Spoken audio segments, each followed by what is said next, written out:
Hi yes welcome back to my channel Konaseema కుండేలు. నేను ఈ వీడియోలో బెండకాయ ఫ్రైని చేస్తున్నానండి. చాలా ఈజీ రెసిపీ ఇది. బ్యాచిలర్స్ కూడా పెద్ద హడావిడి లేకుండా, పెద్ద హంగామా లేకుండా, పెద్ద ఇంగ్రీడియంట్స్ లేకుండా చేసుకోవచ్చు.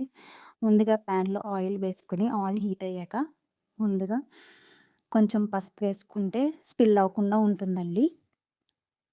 పసుపు వేసుకున్న తర్వాత సాల్ట్ కూడా కొంచెం వేసుకోవాలి. తగినంత సాల్ట్ వేసుకొని దాంట్లోనే మనం దీంట్లో పోపులు వేస్తున్నామండి. నేను ఇక్కడ శనగపప్పు వేసాను కొంచెం, అలాగే కొంచెం జీలకర్ర, కొంచెం ఆవాలు, అలాగే మినపప్పు కూడా వేస్తున్నామండి. ఇవన్నీ వేసాక వీటిని మనం ఫ్రై చేసుకోవాలండి. ఒక పక్క నేను రైస్ కూడా పెట్టేసుకున్నాము. అలాగే నేను ఇక్కడ 3 ఎండుమిరపకాయలు కూడా యాడ్ చేశానండి. ఇవన్నీ వేసాక మనం బాగా వేపుకోవాలండి. శనగపప్పు, మినపప్పు కొంచెం ఫ్రై అయ్యే వరకు వేపుకోవాలి. ఈ లాస్ట్ వీడియోలో నేను గ్యాస్ అయిపోయిందని చెప్పాను కదండి. లక్కీగా మా మమ్మీ దగ్గర స్పేడ్ బండ్ ఉండడం వల్ల నేను అది తెచ్చుకోగలిగాను.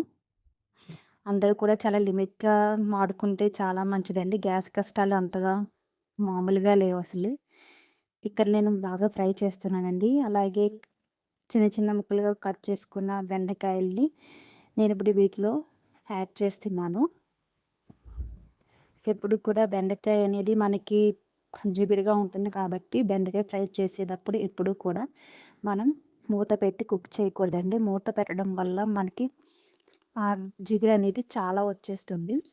ఇక్కడ ఆయిల్ సరిపోలేదు అనుకోవద్దు, ఎందుకంటే మనకి కొంచెం బెండకాయలు సాఫ్ట్ అయిన తర్వాత మనకి ఆయిల్ అనేది సెపరేట్ అవుతుంది. మీరు ఇప్పుడే ఆయిల్ లేదని యాడ్ చేస్తే కర్రీ అంతా అయ్యేసరికి ఓవర్ ఆయిల్ అయిపోతుంది. సో సిమ్ టు మీడియం పెట్టుకుని మనం దీన్ని ఫ్రై చేసుకోవాలి. కొంచెం సాఫ్ట్ అయిన తర్వాత ఇప్పటికీ కొంచెం జిగురు రావడం మీరు అబ్జర్వ్ చేయొచ్చు. రైస్ కూడా ఆల్మోస్ట్ కుక్ అయిపోయిందండి. చూసారా ఆయిల్ అనేది ఎలా సెపరేట్ అయిపోయిందో. ఇంకా ఆయిల్ అనేది వస్తుందండి. మీకు అంతగా బాగా డ్రై అయిపోతుంది, అడుగు అంటేస్తుంది అంటే కొంచెం ఆయిల్ వేసుకోండి. కానీ ఎక్కువ ఆయిల్ వేస్తే మాత్రం లాస్ట్కి చాలా ఆయిలీగా ఉంటుంది. సో చూసారా, ఫస్ట్ అసలు ఆయిల్ లేదు, ఇప్పుడు ఎంత ఆయిల్ అయిందో. ఇక్కడ కారం వేసే క్లిప్ ఒకటి మిస్ అయిందండి. ఫైనల్గా బెండకాయలు బాగా సాఫ్ట్ అయిన తర్వాత, బాగా కుక్ అయిన తర్వాత సాల్ట్, కారం మీకు తగినట్టుగా అడ్జస్ట్ చేసుకుంటే ఈజీగా బెండకాయ ఫ్రై రెడీ.